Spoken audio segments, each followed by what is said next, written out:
93 সালের পর প্রথম ত্রিপুরার ডুম্বুর জলবিদ্যুৎ প্রকল্পের বাঁধ খুলে দিছে ইন্ডিয়া, আর তার সাথে খুলে দিছে গজলডোবা বাঁধ। আর বানের পানি বিধ্বংসী রূপে ছুটে আসছে বাংলাদেশের দিকে।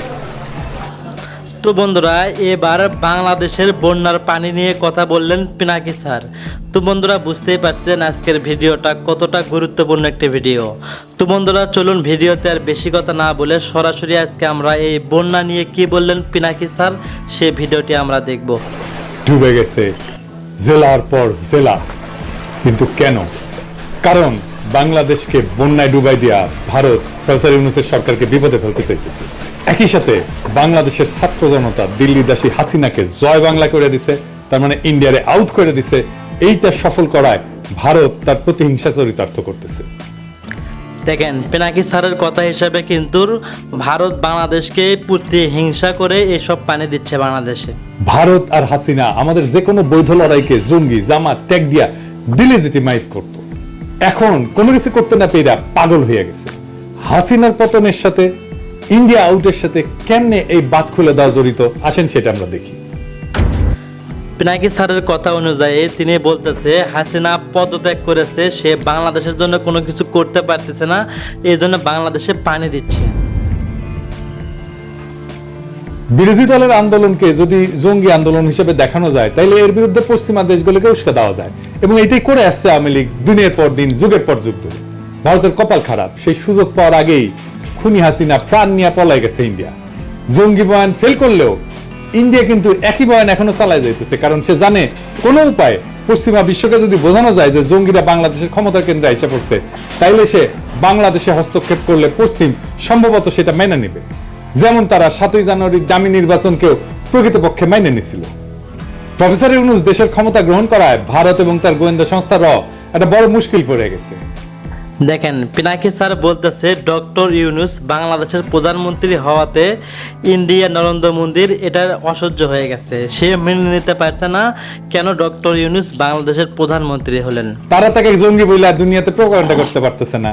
প্রফেসর ইউনূস জঙ্গি এই কথাটা স্বয়ং মোদী নিজেও বিশ্বাস করতে পারবে না। সুতরাং তারা নামছে এমন এক কাজে যেন প্রফেসর ইউনূসের সরকারকে ক্রমাগত বিপদে ফেলা যায়, এবং তারা এই কাজ করে যাবে, দিনের পর দিন করবে, একটার পর একটা করে যাবে। এই বন্যায় ব্যাপক ক্ষয়ক্ষতি হবে, ফসল ডুবে গেছে, খামার ধ্বংস হয়েছে, গবাদি পশু মারা গেছে, প্রচন্ড খাদ্যাভাব দেখা দেবে, মানুষজনকে সরাইতে হবে, এবং পুরা প্রশাসন পুরা সরকার এই বন্যার ধকল সামলানোর কাজে ব্যস্ত হয়ে যাবে। বাংলাদেশের মানুষকে কিভাবে মারতে হয় তার জন্য বাংলাদেশে ইন্ডিয়া থেকে পানি দেওয়া হচ্ছে, যে পানির মাধ্যমে বন্যা হয়ে বাংলাদেশের মানুষ ভেসে যাবে, এটাই ইন্ডিয়ারা চায়, যেটা বলতেছেন বর্তমান এই যে স্ক্রিনে পিনাকি স্যার। এই অর্থনৈতিক ধাক্কা সামলানো খুব কঠিন হয়ে যাবে। তার মধ্যে তো হাসিনা দেশকে পুরোটা ফোকরা বানাই দিছে। এখন তাদের একটাই মিশন, তা হইল প্রফেসর ইউনূসের সরকারকে যেভাবে পারে বেকায়দা ফেলা। এই বাঁধ খুলে ডুবায় দেওয়া তারই একটা পদক্ষেপ। এই বন্যা পরিকল্পিত বন্যা, এটা কোনো প্রাকৃতিক দুর্যোগ না, কোনো সতর্কতা ছাড়া একবারে বাঁধ খুলে। দেখেন, এখানে কিন্তু পিনাকি স্যার বললো এটা কোনো প্রাকৃতিক বন্যা না, এটা অসময়ে বন্যা। তার মানে ইচ্ছা করে বাংলাদেশে বন্যা করা হচ্ছে এবং পানি দেওয়া হচ্ছে। জনপদের পর জনপদ ডুবাই দিছে। আইন অনুসারে এটা করতে পারে না, কিন্তু সতর্কতা দিতে হবে এবং ধীরে ধীরে পানি ছাড়তে হবে, এটাই নিয়ম। এটা প্রতিহিংসা, আর এইটা আমরা ভারতের মিডিয়ার হেডলাইনে দেখতে পাই।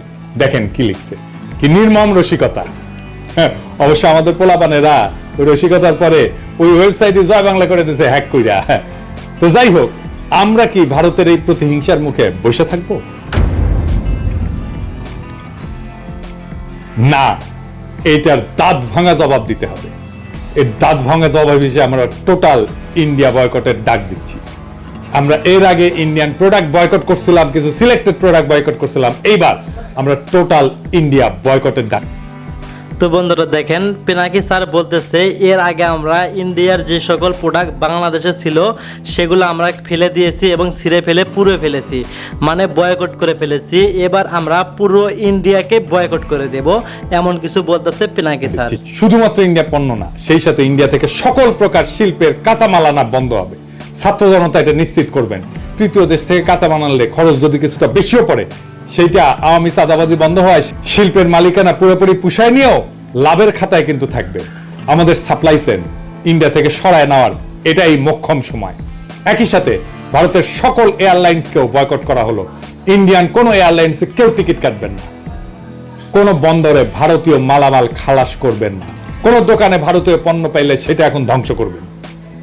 দেখেন পিনাকি স্যার বলতেছে কোনো দোকানে যদি ভারতীয় পণ্য পাওয়া যায় সেটা সঙ্গে সঙ্গে বয়কট করে ছিঁড়ে ফেলবেন বা পুড়ে ফেলবেন। আমরা এর আগে বলছিলাম তুলে নিতে বলবেন, না রাখতে বলবেন, কিন্তু এখন বলতেছি এটা ধ্বংস করবেন। কোন ভারতীয় পণ্য বহন করবেন না, কোন পরিবহন যেন না পায় পণ্য নিয়ে আসার জন্য। ওরা ভিসা সেন্টার বন্ধ করে দিয়েছে, খুব ভালো করছে। আর যেন না খোলে।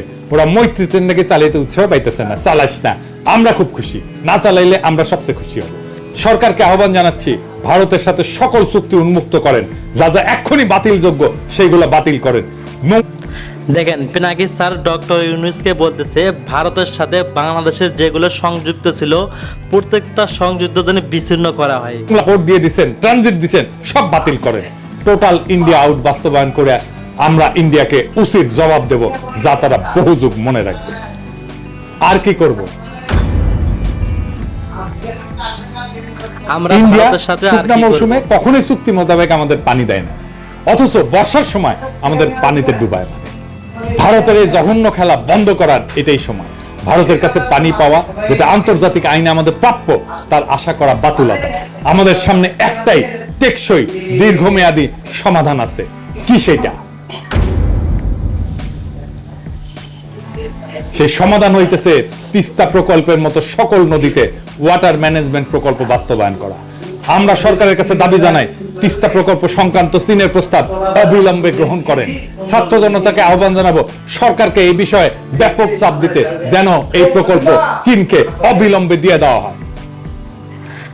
বর্তমানে যে পিনাকি স্যার বলতেছে ডক্টর ইউনূসকে আমরা যেসব সংযোগ যদি নিতে হয় আমরা চীন থেকে আমরা সংযোগ নেব, তবুও ইন্ডিয়া থেকে আমরা কোনো সংযোগ নেব চীন না। প্রস্তুত আছে। চীন বারবার বলতেছে এই প্রকল্পে তারা বিনিয়োগ করতে আগ্রহী। এই প্রকল্প চীনকে দিয়ে দেন, ইন্ডিয়ার গালে 2 থাপ্পড় দেওয়া হবে আমরা যদি এই প্রকল্প চীনকে দিয়ে দিই। দেখেন বলতেছে যদি আমরা চীনের কাছ থেকে সংযুক্ত হই তাহলে ইন্ডিয়াকে 2 থাপ্পড় দেওয়া হবে। ফাইনালি ভারত বন্ধু আর ভারতকে কিছু আখেরি কথা বলতে চাই, কান খুইলা শুনে রাখেন। অনেকে মনে করেন ভারত বড় দেশ, আমাদের ঘিরা আছে, ঘুরে বাবা হ্যাঁ আমাদের খায়া ফেলবে। হ্যাঁ জি না, ভারত আমাদের ঘিরা নাই, আমরা ভারত দিয়ে বেষ্টিত না। ভারত বরং চারিদিকে শত্রু রাষ্ট্র দিয়ে বেষ্টিত। সরাসরি শত্রু না হইলেও তারা ভারতের বন্ধু না, যারা ভারতকে বেষ্টন করে আছে। ম্যাপটা খুলে দেখেন, একদিকে পাকিস্তান, চীন, নেপাল, বাংলাদেশ, আর ওইদিকে মায়ানমারের গণতন্ত্রকামীরা জিতে গেলে ওরা বাম্বু দেবে ইন্ডিয়াকে সকাল বিকাল। ইন্ডিয়াকে ঘিরে ফেলা হয়েছে চারিদিক থেকে, চারিদিকে ওর হোস্টাইল। আমরা অনেকে হয়তো ভাবি ইন্ডিয়া অনেক বড়, ইন্ডিয়ার সঙ্গে আমরা বাংলাদেশ কখনোই পারবো না। তার কিন্তু চোখ খুলে দিচ্ছেন পিনাকি স্যার। পিনাকি স্যারের কথাগুলো আপনারা মনোযোগ সহকারে শুনলেই বুঝতে পারবেন বাংলাদেশের থেকেও ভারত আরো ছোট। আর আমরা তিস্তার চায়নাকে ডেকে না চিকেন নেক চাইপা ধরবো। 15 বছর ফ্যাসিবাদের ঘানি টানাইছে ইন্ডিয়া, এইটার মূল্য ইন্ডিয়াকে চুকাইতে হবে কড়ায় গন্ডায় আগামী 50 বছর ধরে। একটা কবিতা ছিল, মুক্তিযুদ্ধের সময় লেখা হয়েছিল, সেই কবিতা আমরা আবার পড়ব। তুমি আমার আকাশ থেকে সরাও তোমার ছায়া, তুমি বাংলা ছাড়ো।